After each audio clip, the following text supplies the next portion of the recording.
from the third dimension. This is 3D or 2D.com's Duh 3D Show. Put on your 3D glasses now. If you're wondering what the 3D stand for, they are discussion, debate, and the news. We hope that you enjoy the show. Get it? The show? Duh. Alright, welcome to another episode of The 3D Show. I'm Adolph Jake, and today with me is... Jake Jarvis. Unfortunately, James is not available, so welcome to episode 79. Wow, 79. We got quite a few interesting topics here, and usually we keep the big one for last, but let's just go for it. Let's talk about Avengers Endgame. Alright, we got official trailer for Avengers Endgame, and it looks great. I don't want to see anything more from this. I'm totally fine waiting another month and not seeing a drop more information, because this looks great. No, but I have a feeling they're going to drop one more thing just before tickets go on sale. But if they can keep it like these, don't give away too much, just fire you up. These are great. They've been great trailers.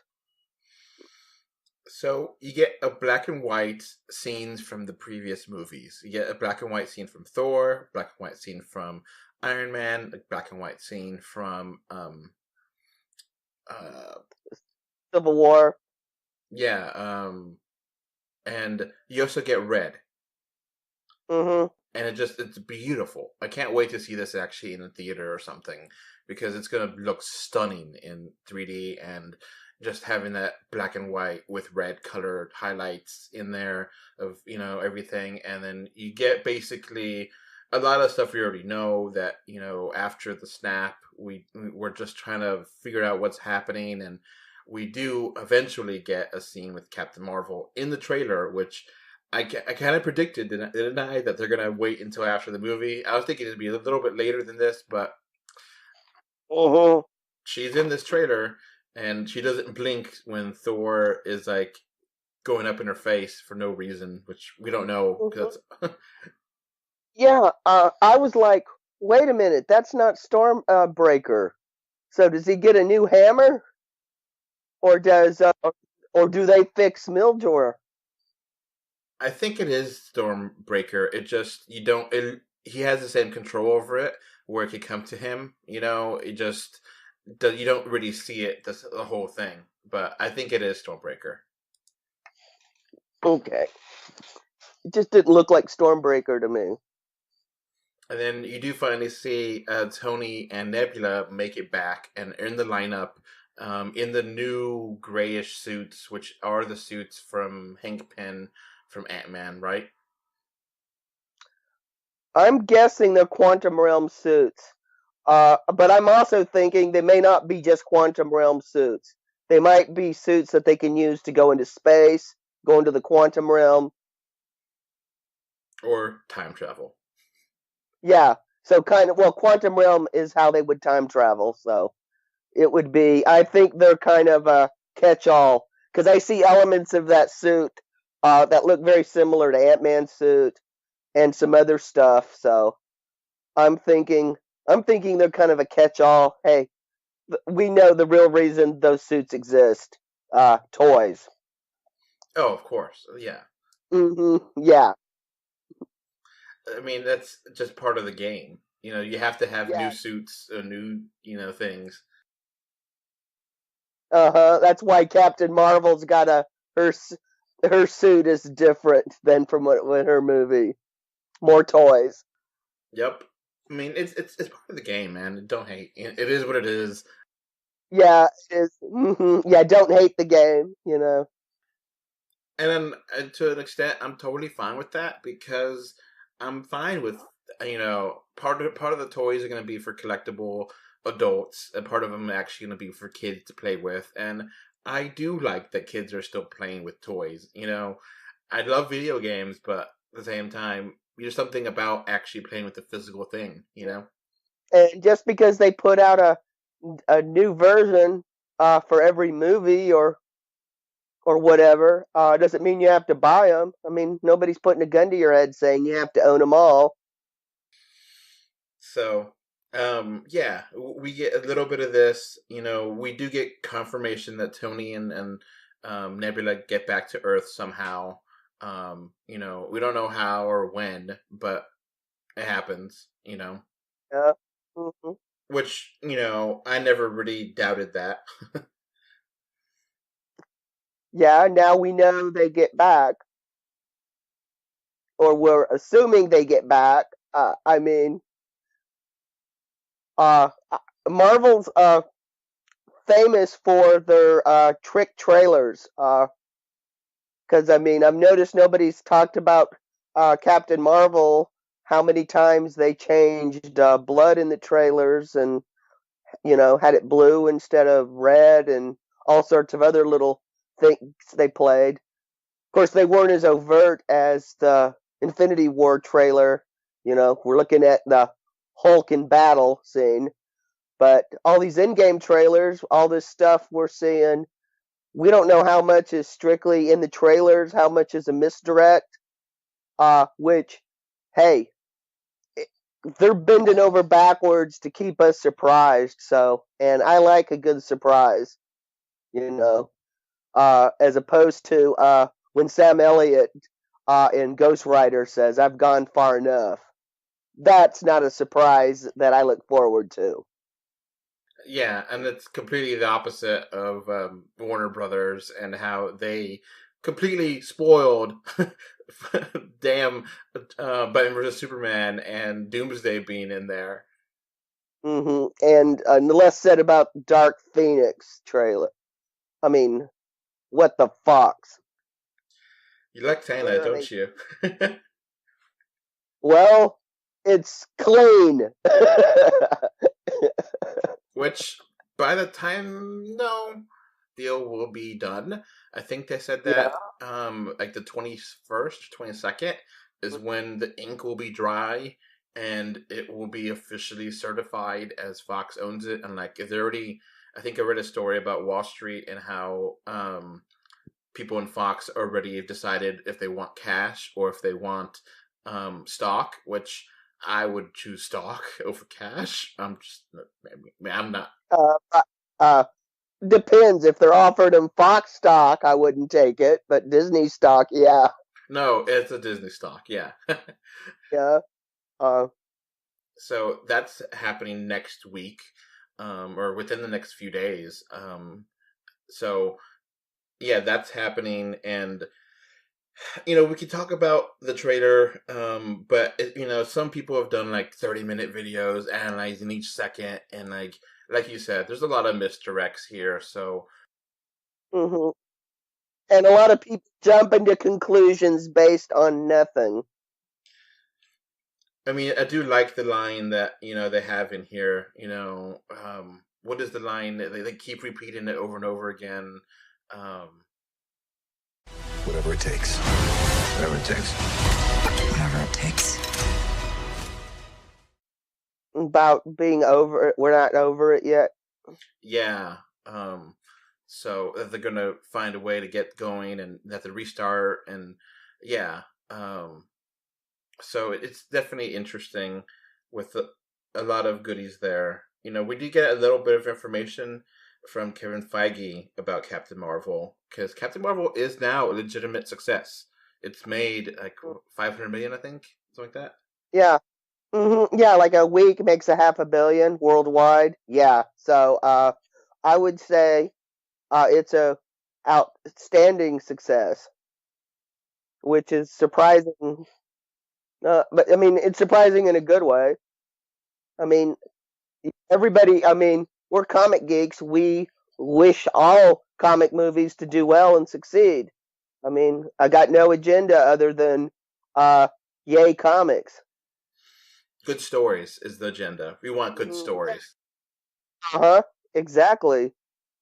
So, Feige said that there will be limitations and an Achilles heel for Carol Danvers, which is a good thing to hear because right now she seems to be more powerful than Superman, and at least Superman has kryptonite, Yeah. Well, I've always seen. Well, you could be the most powerful being in the universe, but there's some problems that can't be solved with brute force. It's the old adage: if you're a hammer, you try to treat every problem like a nail, and every problem isn't a nail. So, just saying, not all. There's no being so powerful that they can solve everything in every situation, just like that. They said that in the interview that they're looking for ways to connect Captain Marvel and Infinity War when they were filming it. So they're like, "What's a '90s device that would make sense that could connect the two?" And they're like, "Oh yeah, a beeper, yeah, a pager. That was a easy kind of thing that makes sense. That in the '90s you would have that technology. Obviously Captain Marvel, Carol Danvers is going to fix it, but." Yeah, I thought. Talk about the Stan Lee tribute, and said that people, were wanting. He wanted to celebrate Stan Lee. He didn't Mhm, want people to cry. I mean, we ended up crying anyway, but he wanted to mhm, celebrate the life of him and honor him, and I think that's exactly what he did there. mhm. I hope they leave that open for a while, at least throughout for a while in the movies, the Stan cameos for the the open Yeah. where you have pages. They should leave that for a while. Now, I've kind of thought about this. I don't know what Kevin Feige looks like, but would you want him to be a cameo in the movies to kind of continue that, or you gotta no? Um, he doesn't seem to be the cameo got type of guy. If I was them, I would still use Stan Lee. Uh, they can put him on billboards and posters and all sorts of things like that. Have somebody walking around wearing a T-shirt with him on him. Yeah, that could be tasteful.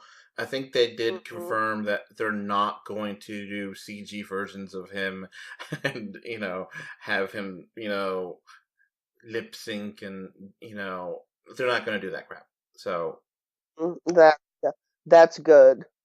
There's already too much of that crap going on. yeah, I mean, Feige is such a big part of the MCU of getting it together and getting it all situated. The thing is, he's not a very recognizable person. I googled a photo of him, and he's just a generic white guy. It's balding. Yeah, I think he likes it that way. I mean, if you're gonna put cameo guy, I mean the Russos, heck, um, they already do. They all. I mean, God, off the top of my head, I'm trying to remember which one was actually cast himself in Civil War. I don't know. But let's keep going here. Yeah. Continuing, let's continue here with the comic book news and Marvel news, and that Mhm. we got confirmation that James Gunn has been rehired to do Guardians of the Galaxy 3. Mhm. And I figure this news broke when it broke is because the the Disney acquiring Fox is a done deal, and the government can't derail it.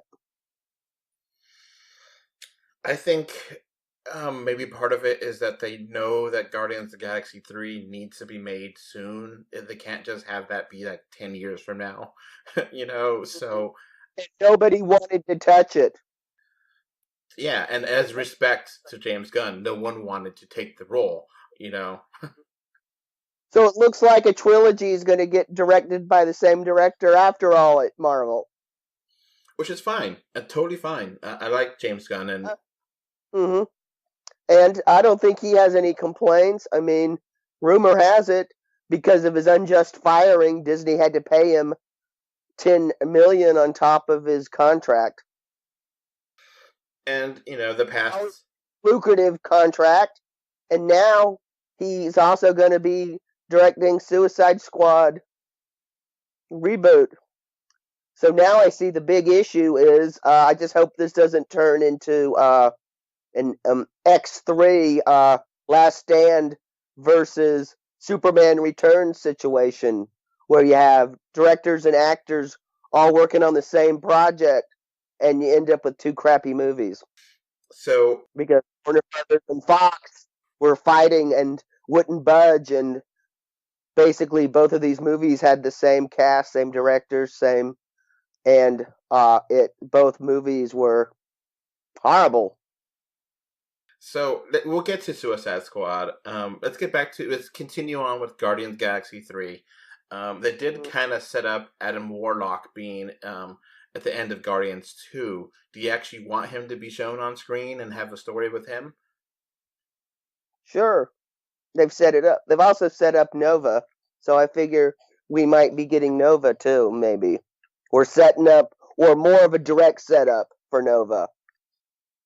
Now, the best part of this is that obviously the cement will be dry and they could go into some cosmic stuff that they couldn't do because now they have Fox and they have the X-Men universe, and they could go into Galactus, tease Galactus. They could tease Silver Surfer, that's exciting to me, Yeah, exactly. Because Galactus could be another major villain, that can't be taken out by one group, Mm-hmm. So I'm wondering if Guardians 3 is going to come before or after the Celestial movie that Disney's got percolating in pre-production. Yeah, so it's interesting. We got a lot to look forward to there. I mean, I think James and I both kind of agreed that the second movie was not terrible. It was fine. It was a decent follow-up to the original, but it wasn't as good as the original. What do you think of the second one? I mean, I liked it fine, but it wasn't the big shock and surprise that the first one was. Like, wow, this is awesome, and it's completely different than everything else Marvel's doing.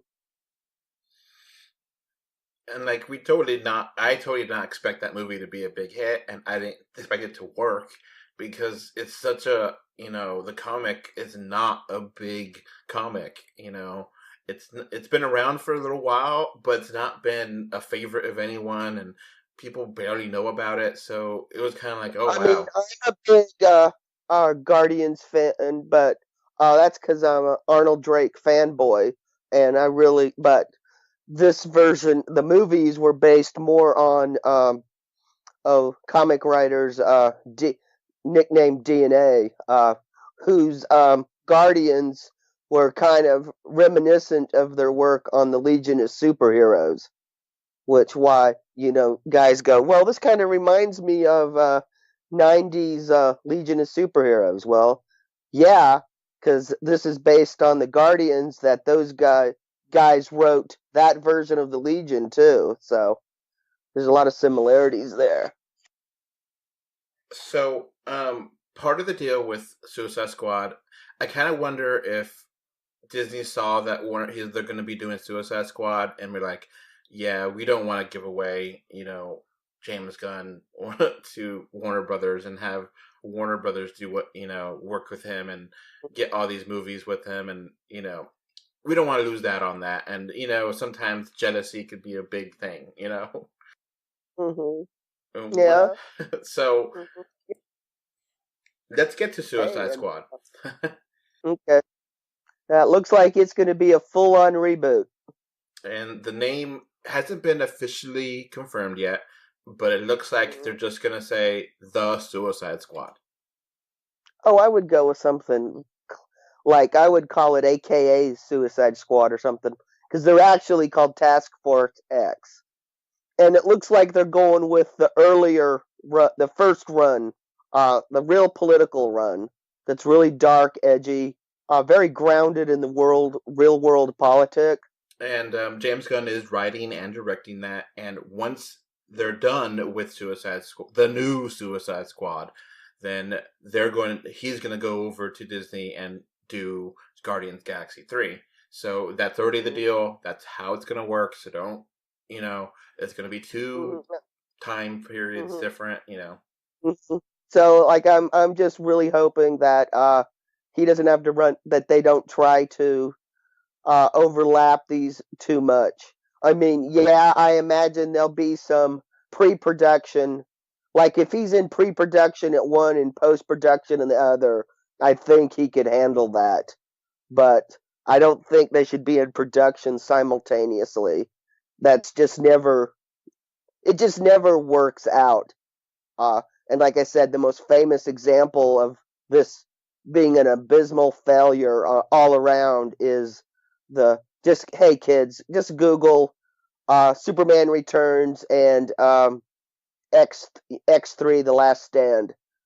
And the story behind those two productions is a hilarious train wreck, and I'm really surprised somebody hasn't made a movie about it yet.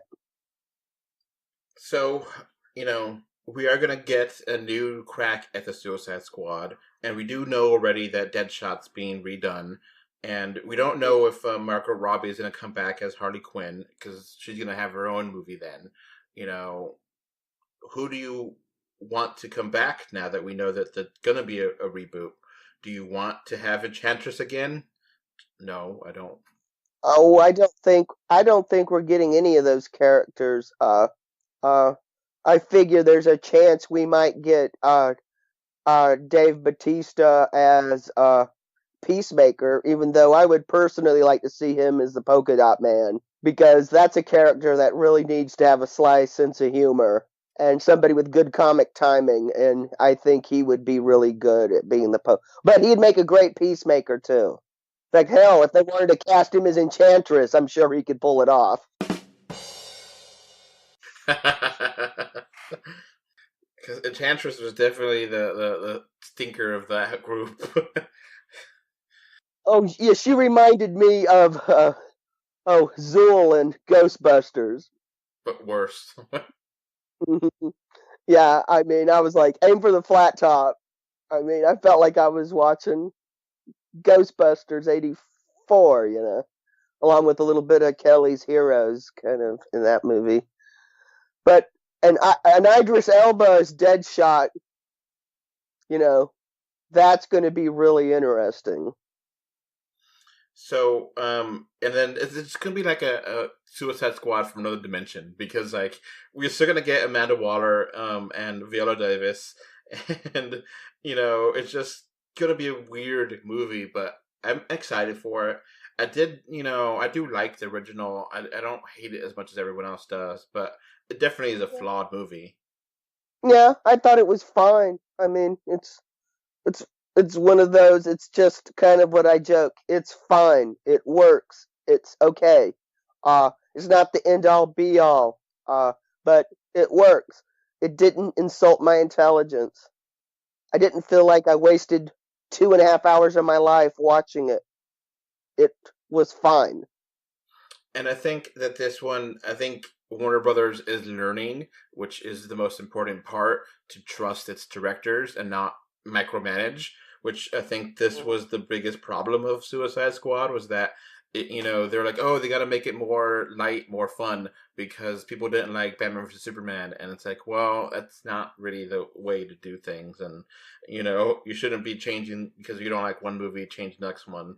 That doesn't really work that way. And from what I've heard, that production behind the scenes of the original, they really didn't held down the director and didn't let him do what he wanted, Yeah, which is a shame. I mean, David Ayers is like one of those directors. I mean, yeah, he's had a few movies that didn't work for me, but he's a very talented director, and he's one of those guys I will get my butt in the seat almost just on David Ayers directed. Okay, I'll give it a shot.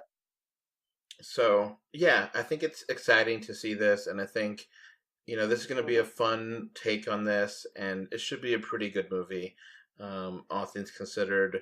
And, I think, hopefully they learn the lesson as well and keep this low scale. We don't need to have the Suicide Squad saving the world from aliens again. Who cares? We don't need that.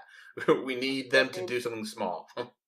I'm sure we'll find out what's going on. I mean, do we even know if Jared Leto is still running around the DC universe as the Joker, or have they cut him loose completely and he's just sayonara? I'm now Morbius.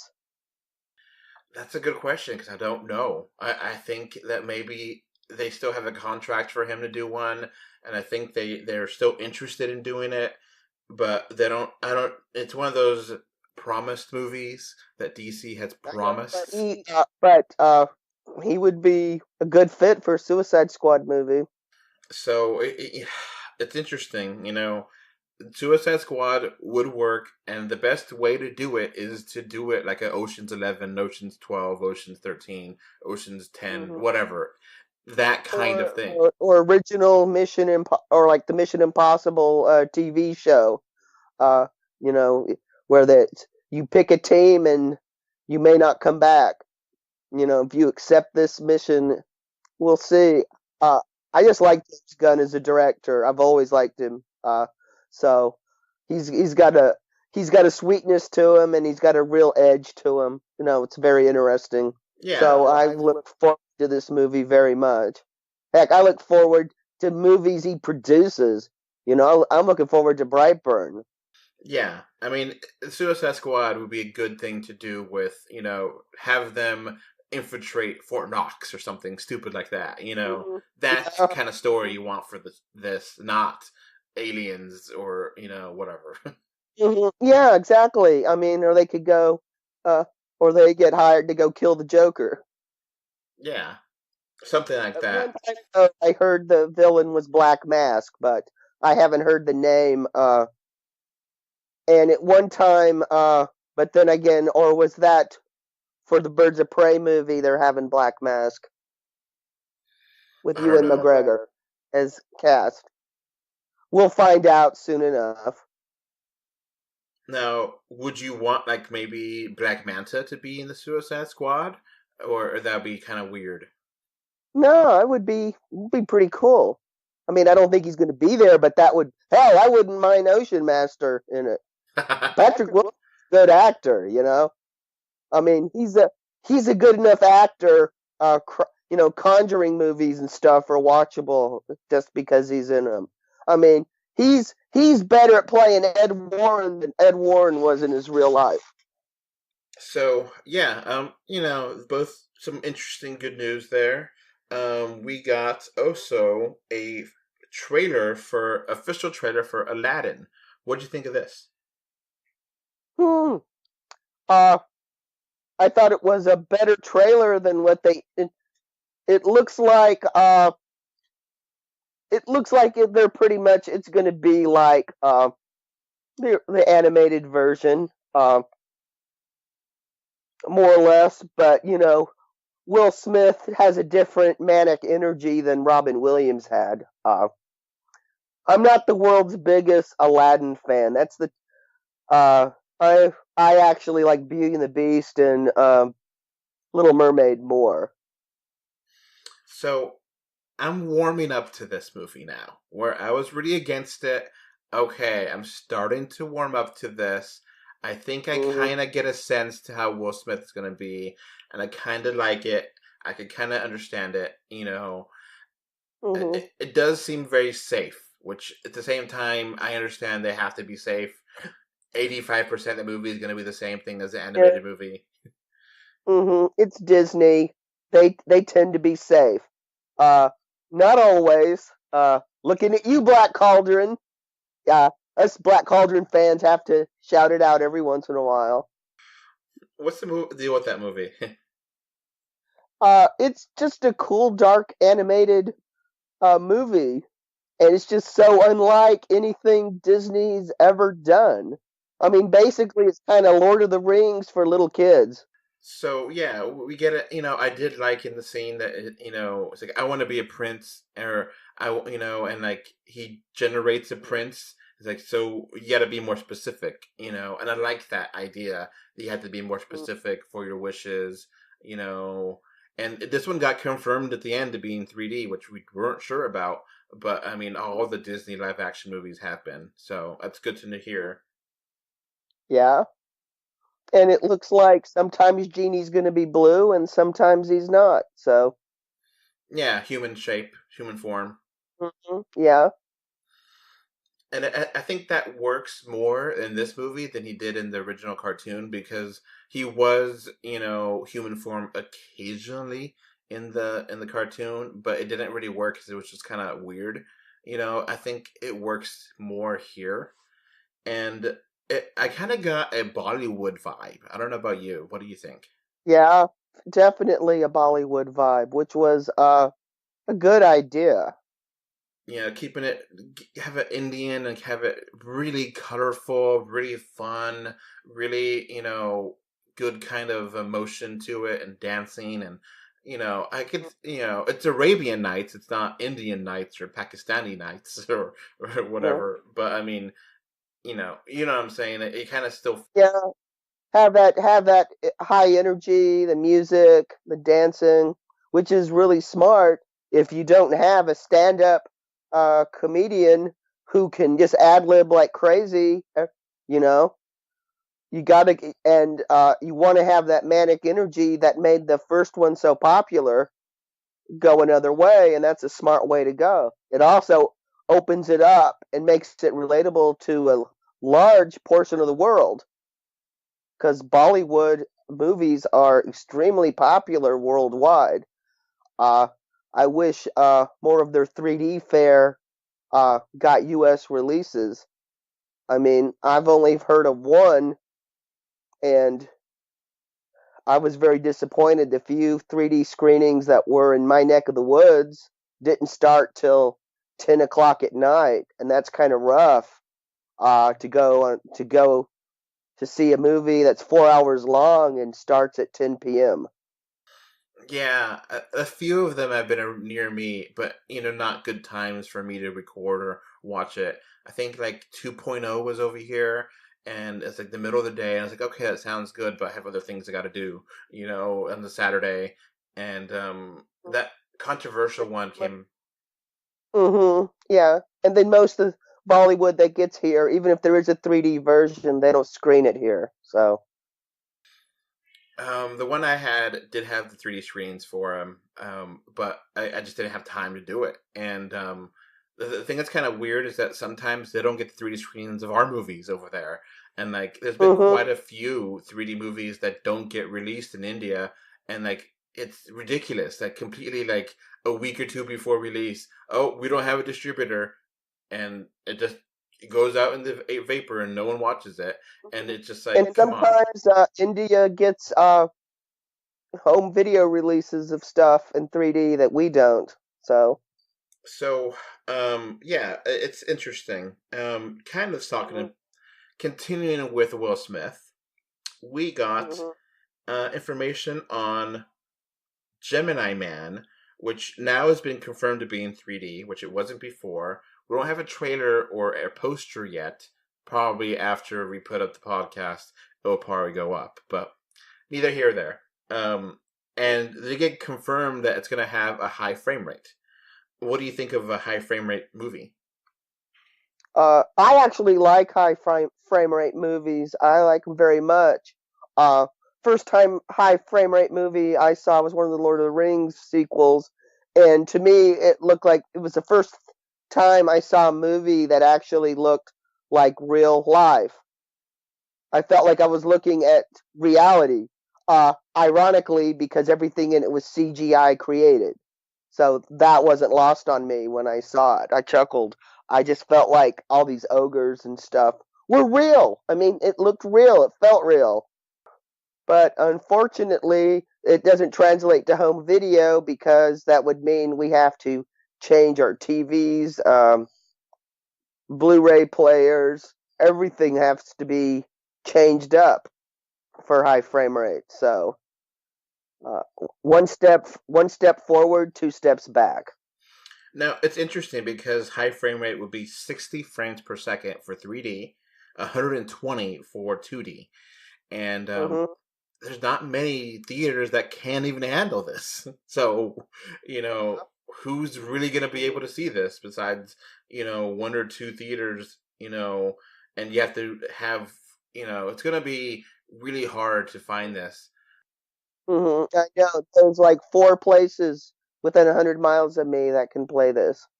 And it stunk as none of them got Guardians 2, which had a 3D high frame rate version available, but it didn't play anywhere near me. Now, just to make sure we're clear, most movies go with the regular frame rate, which I think is 23 frames per second, right? Or about 24. All right, just about there, yeah. Yeah, 24 frames per second is the close enough for government work. So that's like the standard movie, and there is some TVs and some Blu-ray players that do have it, and people have like get mad and like, no, I don't want to see it in that frame rate.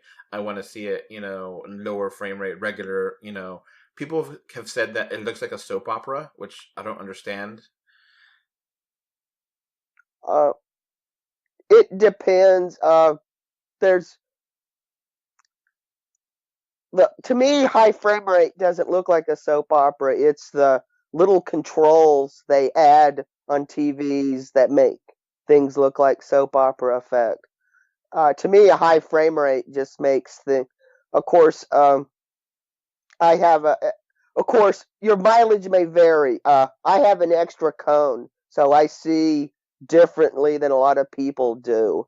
So that's probably why, to me, higher frame rate, to me, looks closer to reality. Are you an X-Man? Yeah, I'm a mutant. So who knows if we're ever actually going to see this? The last movie was Billy Lynn's Long Halftime Walk, which was a massive flop. Yeah, the name tells you absolutely nothing and doesn't inspire any reason to go see it. It's apparently about Iraq war veteran that comes back and can't handle being part of the just struggling with PTSD. Mm-hmm. Just what you want to see from director Ang Lee. Yeah. Yeah. So that's basically. I haven't seen it either, but that was the last high frame rate movie that Ang Lee did, and that was a massive flop everywhere. I don't think it got good reviews either. So, hey, I didn't see it. I was like, we just lived through this. I don't want to be I think everybody wants to forget anything to do with the Bush years. They just want to pretend they didn't happen. Yeah, it's a weird time. It's hard to have nostalgia for being scared of terrorists. Yeah, exactly. And we have to go through the early 2000s nostalgia first before we get to this nostalgia. Get your nostalgia in order. But I mean, I do like Ang Lee. I think Life of Pi is a great movie, and I love the 3D in that movie. Mm-hmm. Yeah, just keep him away from Hulk movies, and we'll be fine. I could respect the original Hulk. I don't. I now that I'm older, I kind of understand why people don't like it that much, but I have a respect for it. Oh, I do too, but it's not the Hulk. I respect didn't understand the source material. The dad issues with Hulk are something that's interesting. I've always found interesting about, and they never really go into. And they actually have Betty here, which they never, they kind of dropped from MCU altogether. I don't think there is a Betty in the MCU, right? There is, but I think they made her a Hulk. Well, they basically. I think they're just taking everybody in the Hulk who's known the Hulk and turned him into a Hulk. Which is what happens when you have a character that's 50 years old and people you hire to write it don't want to create new characters because they don't have ownership of them. Now, going back to the high frame rate, I think James Cameron has specifically stated that he wanted, or he wants, or envisions next Avatar movies to be high frame rate 3D, with like 8K, cameras, and to be the top end. So, we'll see if that could happen. It was Avatar that really, there's 3D movies that came out before Avatar, but Avatar pushed it forward. And, could Avatar 2, if it's, you have to see it in 60 frames per second 3D, is that going to push the movie franchise, series forward, or is it going to be a dud because he's waited too long for the sequel, Yeah, and who knows if Disney wants to spend the money. With Disney, you never know. Yeah, we should be getting an Avatar 2 trailer anytime now. It should be happening. Yeah, I know, but this has taken so long. I mean, it's starting to enter Gambit territory. Well, it's almost to Flash territory, which is our next topic. Awesome segue. Yes, awesome segue. Mm-hmm. So, we got some news that Ezra Miller, who played the Flash in Justice League, is now writing the script for the Flash. Along with comic book writer and creator of the television show Happy, Grant Morrison. Which is really interesting and kind of weird that an actor would help write his own movie. He's probably frustrated on many levels. Wants to do something that's not Jeff Johns, because it's one thing I have to say about the DC universe is everything seems to be all based on the interpretations of one creator. I think I've read some places that if this doesn't happen, he's just going to give up. And then, that's going to be the end of the Flash movie. Because if he's out, then no one's in. And, just have to drop it and move on. But because the guys who turned in a script, John Francis Daly and, what's the other guy? John Goldstein, or is it Smith? They wrote Game Night and Spider-Man Homecoming. So, I mean, they're very good script writers. Yeah, Game Night is a whole lot of fun. Oh, yeah. Game Night, must see. Yeah, and if you got a 3D TV, hey, you can watch it in 3D if you wish. But it's not a 3D movie, but gotta recommend it. It's one of the best comedies I've seen come out of Hollywood in 20 years. Wasn't like the first writers of the Flash movie the people that did Lego and Spider-Man Into the Spider-Verse? Were they the writers at first too? They got fired for some reason? They were directors. Which drives me crazy because they're such great directors. Lord and Miller. Mm-hmm. Yeah, Lord and Miller. They were directing it. I thought this was going to be awesome. We have great directing duo with a great writing duo. This sounded like it was going to be a dream come true, and then all of a sudden, I don't know. See, I mean, I don't know if it's because everybody's fighting over whether to do Flashpoint or not. Which I think is a bad idea. Well, I don't know. I mean, because Flashpoint, the story, is mostly Thomas Wayne Batman, Wonder Woman and Aquaman, and Shazam. That's the majority of the story with the Flash. Okay.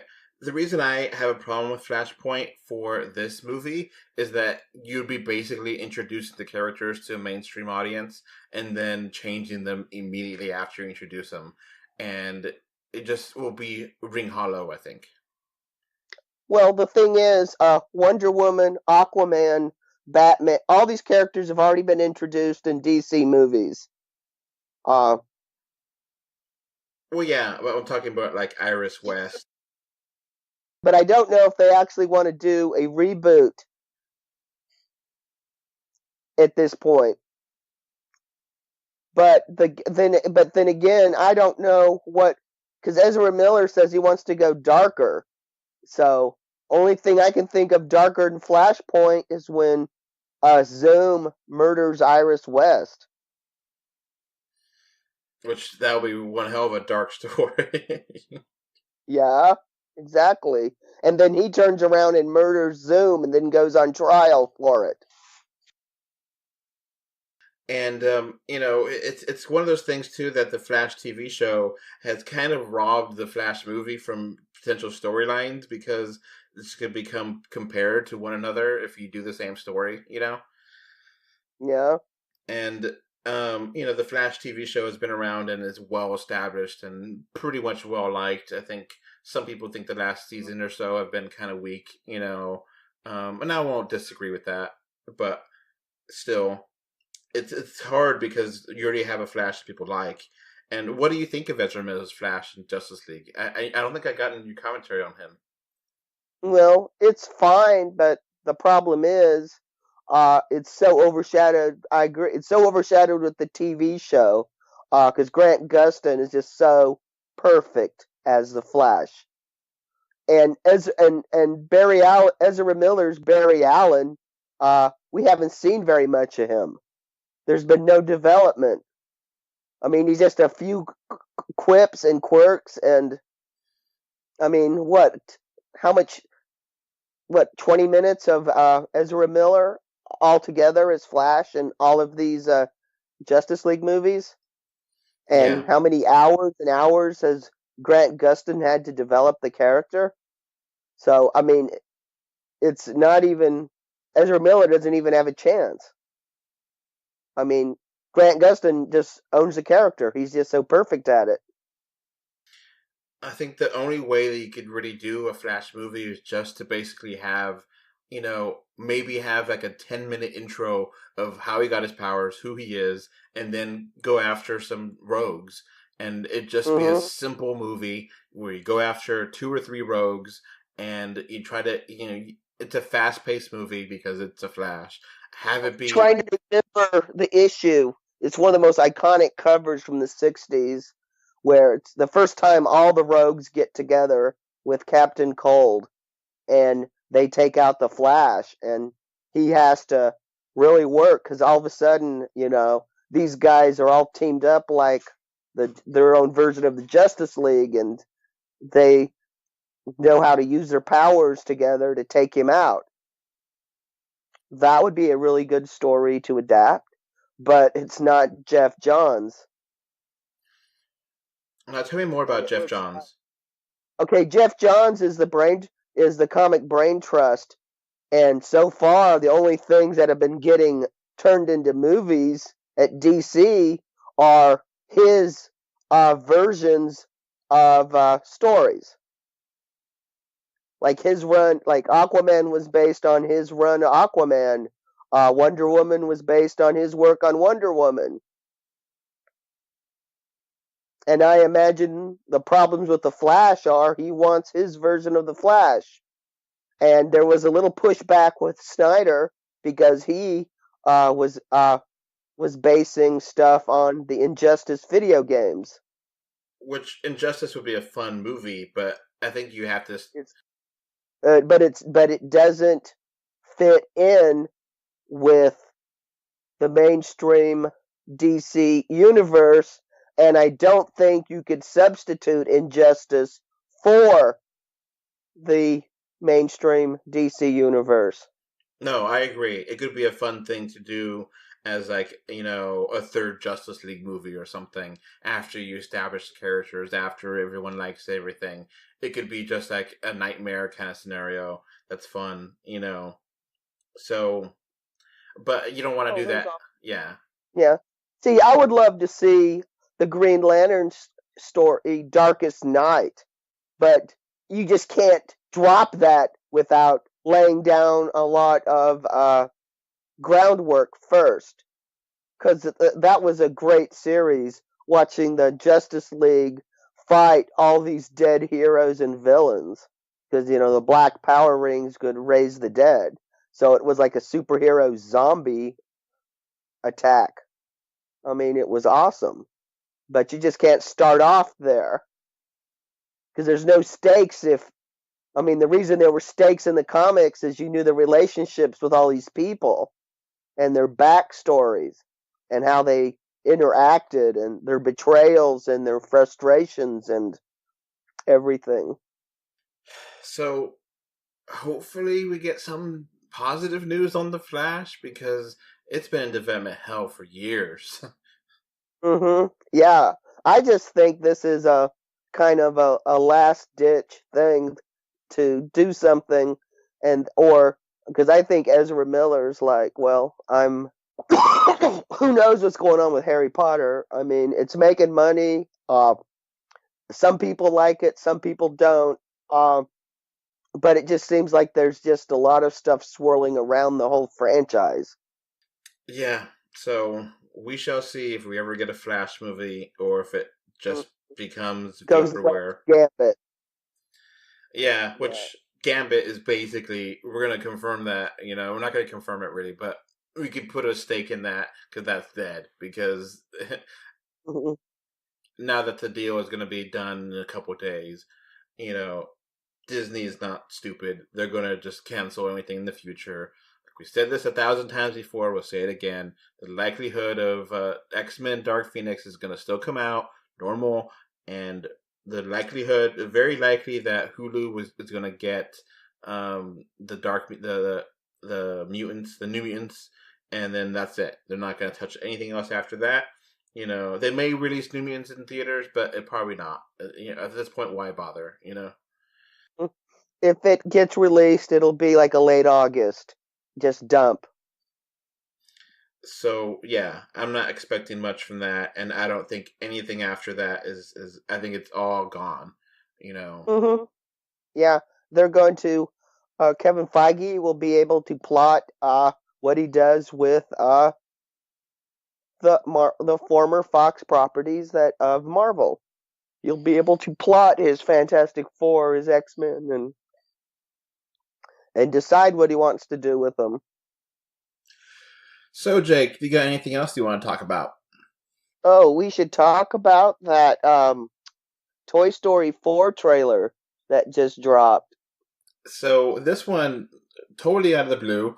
We've had a couple, micro trailers or teasers, but we haven't had, a whole official trailer yet. And now, this is a doozy of a trailer. I think it does a good enough job to give you some hooks to get you into this theater, but not to ruin the whole plot. What are your overall thoughts before we get into it? Yeah, it looks like they actually got a real story with some real stakes. It looks like they got a real idea here. This isn't just a shameless cash grab off of popular characters. And it's going to be, I feel really bad for Bonnie. She loses her newest toy, and she loses her other toys. Woody. Yeah, we know Woody for sure, but eventually the rest of them are going to go missing looking for Woody and Sporky. I think that's what they finally decided his name is. Yeah, is it Forky or Sporky? Sounded like Sporky to me, but it was hard to tell from the audio that whether he was Sporky or Forky. And he's definitely having an existential crisis on his purpose. Yeah, that's very fascinating that he recognizes that he is not a toy, which we kind of got that in the very first little teaser. But the fact that now he's totally into, oh my God, I'm not a toy, I'm a utensil. And they kind of gloss over it. And it's like, yes, get into that. That's something that's really damn interesting. Yes, and he also feels like he's disposable. One use and thrown away. Yeah, so for major depression. Yeah, that's really interesting. I wonder if they're going to touch it, or if it's going to be basically one or two lines and then they move on, or that's one thing about Pixar. You never know. Pixar is the kind of animation studio that would go in there and would go deep into that psychology of what is consciousness, and Mm-hmm. that's part of the reason I love with a passion Inside Out, because it goes there. Yeah, I do too. That was a great. Yeah, I didn't think anything could approach Up, and I was like going. I think this one's given Up's storyline run for its money. Of course, Toy Story's always going to get you in the feels, and this trailer, and they picked peak Beach Boys. I mean, it's hard to beat Beach Boys during their Pet Sounds period. So we get to see Bo-Heap, or Mm-hmm. and she's like, "Oh, I've moved on, and I'm found, and I'm over here at the carnival or amusement park, and I'm happy here." And it seems that Woody's happy there, but I'm kind of confused how a toy would be happy at an amusement park, because the kids are not going to be playing with them; they're going to be playing with the rides and the stuff. Yeah. So, are they like prizes to be won, and they're just never won? I mean, still, like I said, intriguing questions, but we don't have answers. And then we had these dolls that look like the ventriloquist dummies from Goosebumps. Which is awesome. I thought that was actually really cool and scary and fun. Creepy. Creepy, but not too creepy. So I don't think I'm going to have to deal with little kid meltdown when I see this in the theater. So that really opens up the question of what is conscious and what is not conscious, more so. Mm-hmm. And we're going to have some very confused 6-year-olds. And, they do say that's a new story, new characters, and they do honor the past, which is very, very important, because Toy Story trilogy is basically, for me, sacred. Yeah. Just one thing, something I just kind of find a little amusing. Most people I know who play with toys, they don't really play. They're like in their 20s and 30s. Kids who were when I played with toys like that. Today the kids seem to be more into video games and handheld, their tablet or their phone. It's a digital thing. It just seems like they're not into objects until they're a little older, and it's almost like they're trying to capture a childhood they never had, that hasn't existed for a long time. Because Woody's a toy from the 1950s in this Toy Story thing, and Buzz is a toy from the 80s. Yeah, and this is something that I feel like I've enjoyed them. They came out in the mid 90s, and first of all, a showpiece in digital animation, which people kind of forget. There was nothing before Toy Story. There was like some small things here and there, but nothing at this scale. Yeah, exactly. They made digital and computer animation a thing. That it wasn't just this crappy thing, that you could actually do something with it as on its own. It wasn't merely something you would add to give flavor to a movie like Tron. Or like a music video or something stupid and small. Yeah. Like the Dire Straits music video that was all computer animated. Now we've got deep fakes on the internet, and we're in a situation now, we can do this stuff, we question our own reality. Yeah, Pixar became a big corporation because of Toy Story, and Disney eventually bought them out, and then the success of Pixar probably helped Steve Jobs get back into Apple, which then led to Apple coming back with iPhones and everything. So, I mean, Toy Story, you cannot take away how big of a deal it is with the society. Yeah, and Pixar's also gone through a change in leadership. Uh, I don't know. It's part of the whole Me Too situation. And it's not the purview of this podcast, but I just want to acknowledge that stuff because it's probably going to become more and more a part of things as productions are released that were affected by it. Now, going back to Pixar was also one of the, animation studios where people thought, it's one of those things where Japan gets it.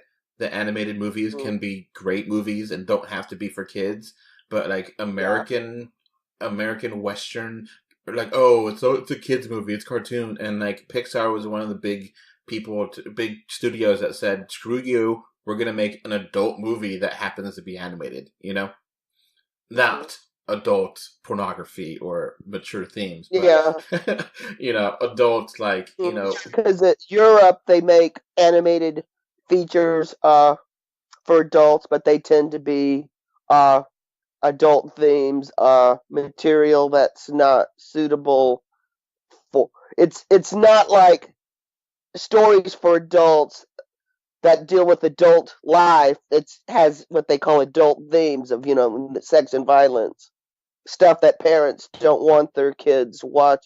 But I also say there's also movies that children shouldn't watch, like Parenthood. It's not because of the material, but little kids should know more about their life before and their relationships than before you start throwing to them what life is like having kids and being married, because it's not appropriate for them yet.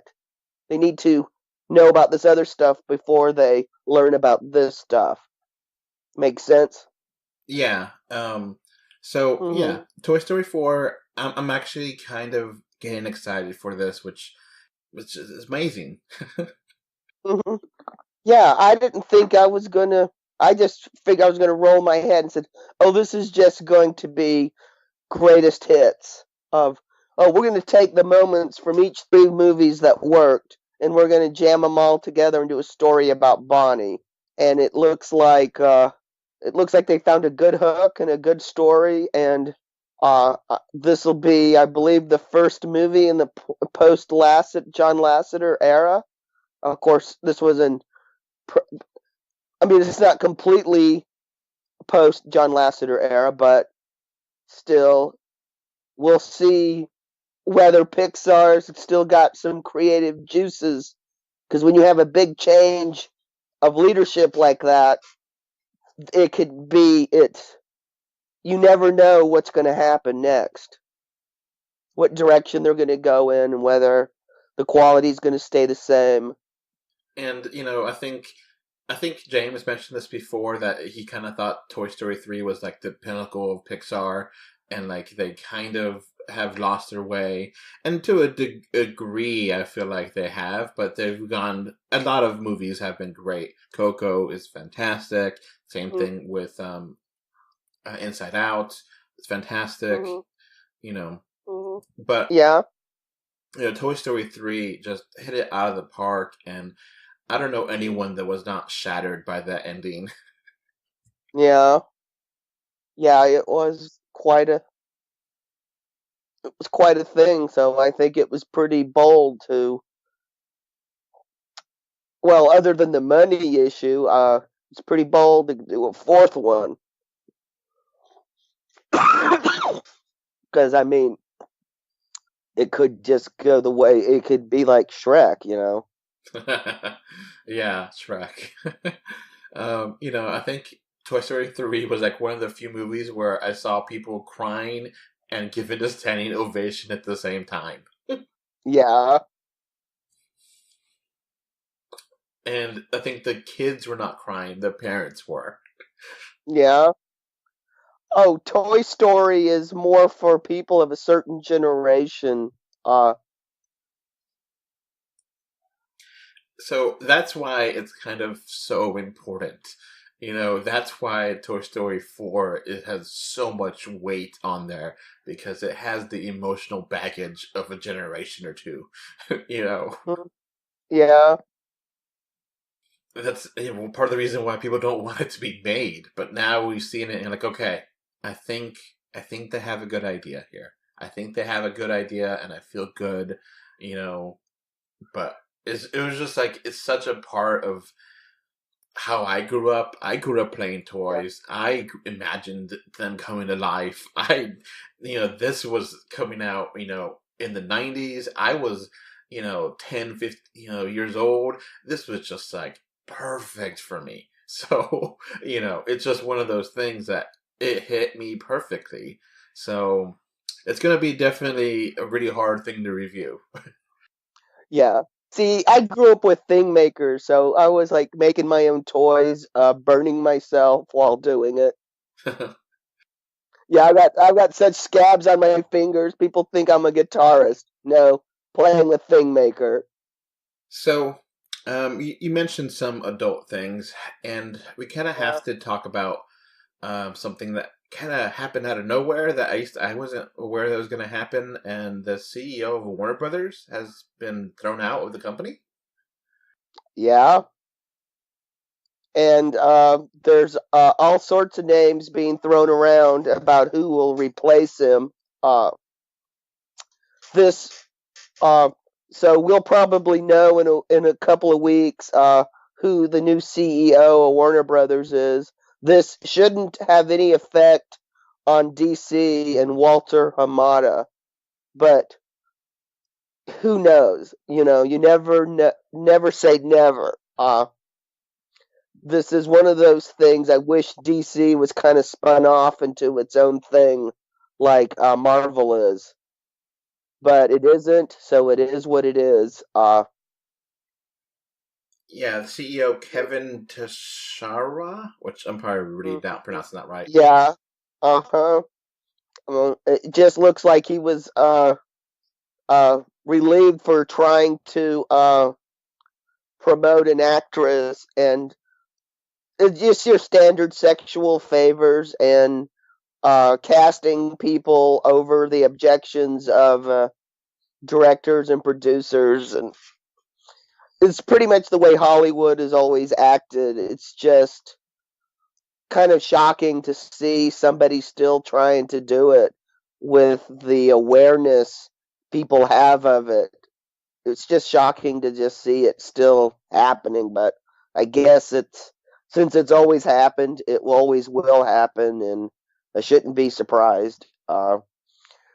Just I get tired of Warner Brothers not being able to just walk and chew gum for more than a couple of weeks at a time before they have another crisis of management.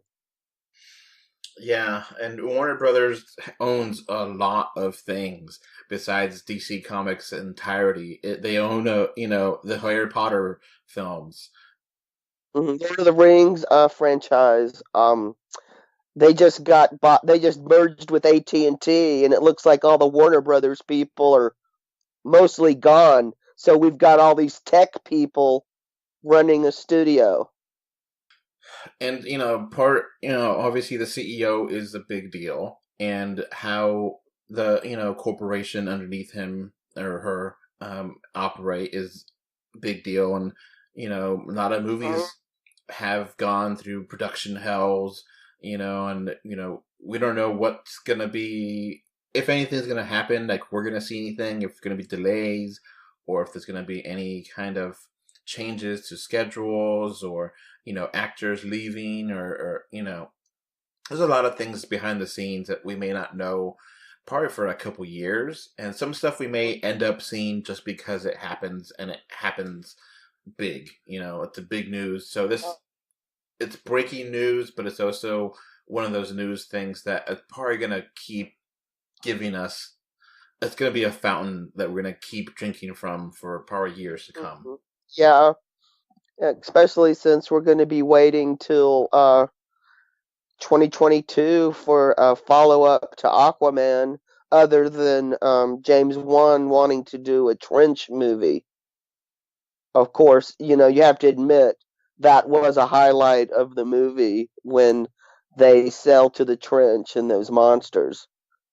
Straight out of a Lovecraftian nightmare. So I could see why James Wan wants to go back there and craft a whole movie around it. So, yeah, they have a huge amount of things attached to them, and, I don't think we can really even have the time to see what they have, but, the DC movies, the Harry Potter movies, like you said, Matrix movies. And God, they've got so many old properties that they haven't exploited in a long, long time. Looney Tunes.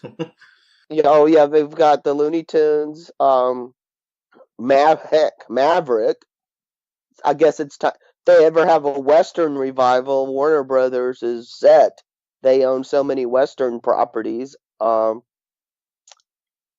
well as they got all sorts of crime shows, especially from the 50s and 60s and 70s that they could exploit. Yeah, I mean, yeah, and they've got a deep catalog. Warner Brothers Studios been around almost forever, almost as long as Hollywood, practically. Yeah, they're gonna come around the century mark. I'm not kidding. 1923. Yeah. So, and they're one of the big ones. Like, hey, they've been around for almost 100 years, and they've been popular for almost 100 years. So, the fact that the CEO is leaving out of nowhere, because of horrible sex scandal, it's just wow. Yeah. And it's one of the silliest of scandals. It's because it was like, why? It didn't. Not only did you hurt your career, you didn't help hers either. And it's one of those. I mean, the actress, her name just keeps escaping me because it's like she didn't. It didn't. The scandal is making her more famous than any of the movies that she was put in by this guy ever did.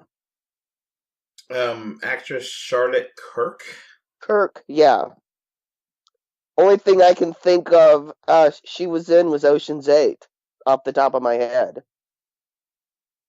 Yeah, so it's just it's icky to talk about. It's hard to talk about because we're not really trying to make light of it. We're not this is kind of a lighter show, and we're also trying not to exploit it.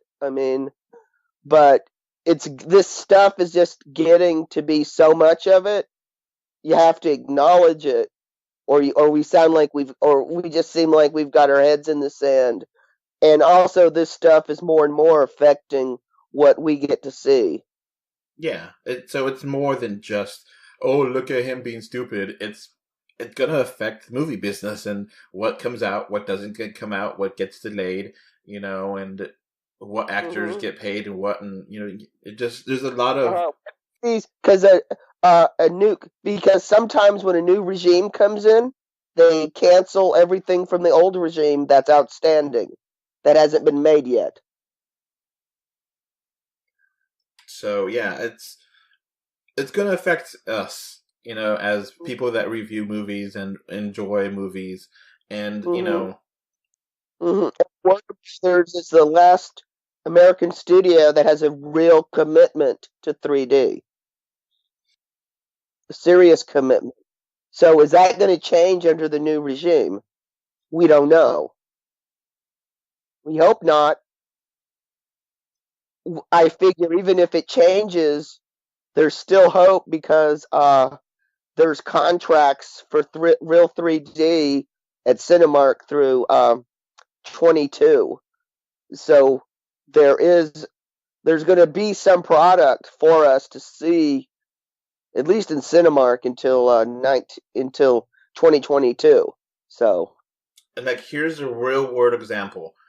DCEU shared universe no longer a top priority according to the WB CEO. That was from 3 weeks ago, February 28th, or a couple weeks ago. So yeah, the new CEO may be like, yeah, we're gonna Justice League 2, man. You know. exactly. Or may say, we're going to go head to head with Marvel. Every Marvel movie, we're going to put out 2 DC movies. You don't know. Or they may decide to spin off DC and sell it. Yeah, so it could. Don't know. It's going to definitely trickle down. This is one of the things where this will definitely trickle down. It's not like voodoo economics. But yeah, I think we got a good amount of show. Nothing else you want to mention? Well, we could always talk about Marvel. The talk that everybody's sitting around waiting for Marvel to announce a new slate or whatever. I mean, we do have some ideas what's coming because there's been little leaks. We know Scott Derrickson is working on Doctor Strange sequel. We know Marvel's just hired a director for Shang-Chi. We know The Eternals is in pre-production.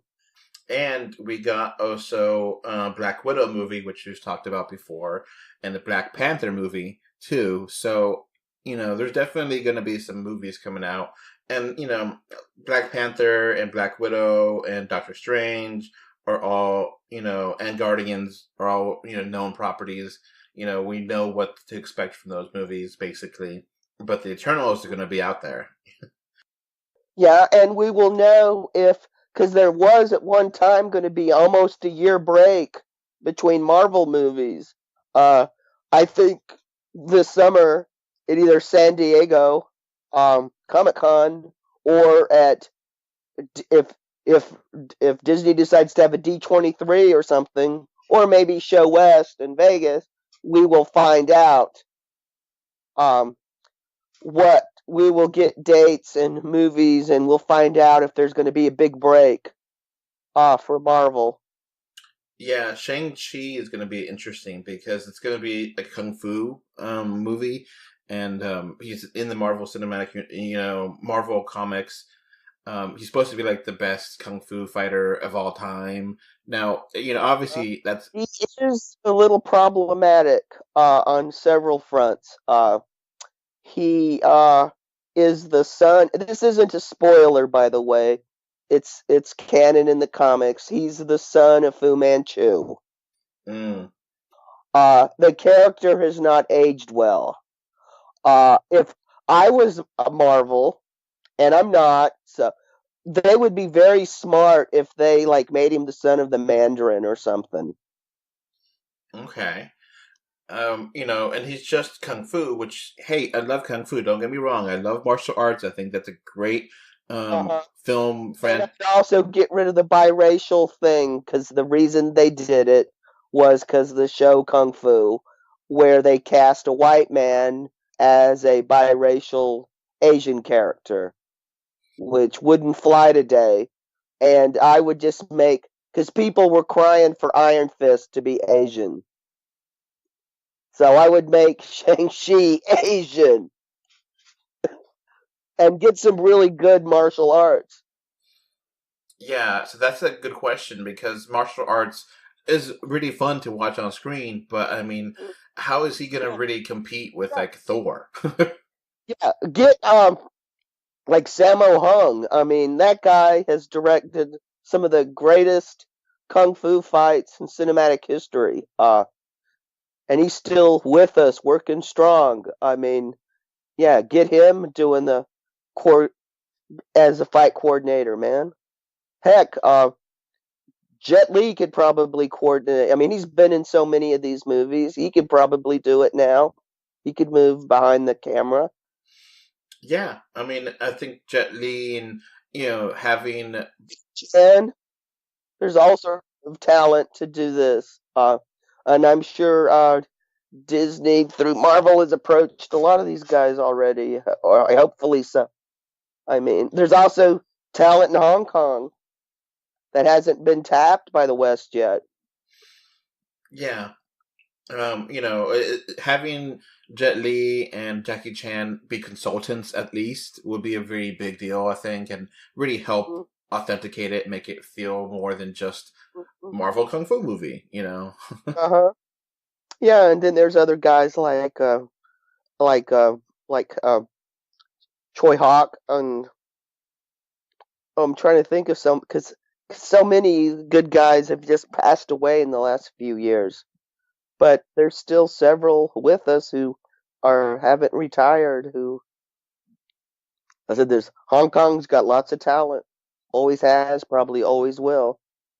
So there's some interesting things here. That's going to be a brand new kind of movie, and it could, be huge in Asia and huge everywhere, and, be something. Yeah, nice to have a street level hero, because traditionally Shang-Chi has been almost like a martial arts daredevil. Yeah, maybe this is a way that they could, connect if they want to. Connect it to Iron Fist, and maybe he's like a cousin to Wing or whatever. Not Wing. What's her name? Colleen Wing. Yeah. Maybe if there's a connection there, and they could connect that with having Iron Fist season 3 or something, and that could be interesting. A way to connect it if they wanted to. Yeah, I figure if Iron Fist comes back, they're going to recast. Which I actually really like season 2, so I kind of feel bad about. Yeah, but I just think this day and age, audiences want an Asian Iron Fist. So yeah, it's some interesting things. It's going to be different to see this movie, and it's going to be different to see the Eternals. Mm-hmm. Yeah, definitely. I mean, Eternals is. I mean, we're getting into kind of trippy material there. Yeah, I've talked to people about this movie, and it's like, okay, how nowhere in Guardians of the Galaxy is like, oh yeah, the giant floating head. It's like, yeah, imagine a movie about those characters. It's like, oh, okay, I'm game. People. Yeah, those people. Yeah, whose heads are big enough that they can be a planet. That could be, and that Eternals could be one ever timeline, because it could be, a billion years from, now in the past that we don't know about, Yeah, and actually, I don't even know if that or is a nowhere a celestial, and the Celestials are. I don't. If I remember my trippy '60s Kirby sci-fi stuff, I believe the Eternals are even older than the Celestials.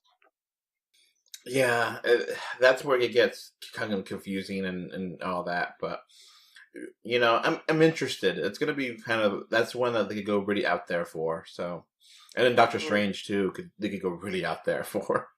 One of the rumors I'm hearing about Doctor Strange is we may get the Defenders. Namor and Hulk and Doctor Strange. I mean, I would love Black Panther 2 to have the villain be Victor Van Doom. Mm-hmm. Because that could be a really interesting thing that, Van Doom wants to have, The vibranium. Yeah, and, he's his own country too, and, getting his perspective on things, and because the Doom, Doctor Doom is, part of the whole X-Men, Fantastic Four, and they're going to have access to that. So that would be an interesting way to do that, you know? Yeah, exactly. So, yeah. Oh, talking about Marvel before we go, you previously mentioned that Captain Marvel made about $500 million. That number has dramatically changed. It's now just about $779 million. Holy crap! This thing is in range of hitting $1 billion worldwide. And it's definitely gonna probably hit Wonder Woman. You know, with Wonder Woman is like 800 something like that million. Mm-hmm. So it's 100 million away from that, and 500 of that is worldwide. Foreign really. So any people questioning, oh, a woman can't handle being a superhero, yeah, you're that complete idea is dead. Yeah, exactly. If Wonder Woman didn't prove it, this one ought to. And then if that still doesn't convince you, Marvel's going to hit you over the head with Black Widow in a couple of years. Yeah, and I think definitely it's, Marvel at this point and Disney, like, yeah, Trolls, eat it. Yeah, and Marvel, I think you should listen to the ladies who work for you and want a Lady Liberators movie. Yeah, I mean, I'm 100% game for season 3 of Agent Carter. Yeah, exactly. Hey, Disney, you got your own streaming service. Yeah, you own Hulu. I can't think of a better place to have Agent Carter. Heck, you might actually get me to, let loose of some money here. I mean, to be honest, only reason I got Netflix because it comes with my phone plan for free. All right, I think that's a pretty good show. We got a lot of topics here, but we had some good fun, and thank you for listening. Bye. Bye. All right, before this podcast ends, I want to give a thank you to my patrons. Right now, we have one patron, which is David from Spain, and I want to thank you for your financial support. All right, so that's going to be it for this podcast. We now have a Patreon, and the link is in the description. Thanks for watching. And we are on Facebook, Twitter, Instagram, little bit everywhere. Just look for us, 3D or 2D. And of course, review us on iTunes. And if you want to write us a letter, our email address is email3dortwo2d@gmail.com. So that's going to be it. Thanks for listening. Bye. Bye. Okay, bye. Bye, everyone.